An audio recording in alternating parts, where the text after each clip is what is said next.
Куралайдын өлімі боюнча экинчи жолу түзүлгөн комиссиялык соттук медициналык экспертизанын жыйынтыгы чыгып, бирок маркумдун атасы Турдалы Кожаналиев аны менен макул болгон жок. Бул туурасында Спутник Кыргызстан агенттигине Кожаналиев өзү билдирди.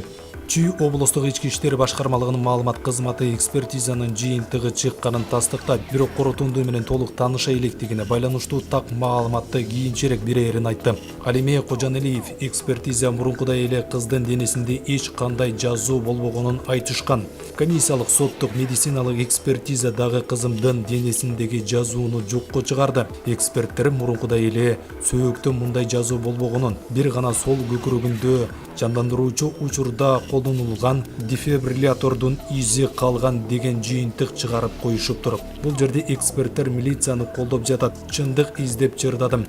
Сүрөттө N+ деген жазуулар даана көрүнүп турбайбы? Же аны мен өзүм тартып койдумбу? Үтүктүн изи кантип эле ушундай болсун? Ошол күнү милиция бөлүмүндөгү видео камерадагы видеолор дагы жок, өчүп калыптыр. Кантип эле экспертизанын жыйынтыгына макул эмесмин деп кол коюп бердим. Акыйкат жок, кайда кимге кайрыларымды билбей калдым, деди Кожаналиев. Эскерте кетсек, 28 майдын түнүндө 30 жаштагы киши Чүй облусуна караштуу Жайыл районунун ички иштер бөлүмүндө ала качып алган кызын бычактап, кийин өзүнө да кол салган. Кыз алган жараатынан улам каза болуп, эркек киши ооруканага түшкөн. 20-июнь күнү шектүүнүн баш коргоо чарасы каралып, Бишкектеги номер 1 тергөө абагына киргизилген.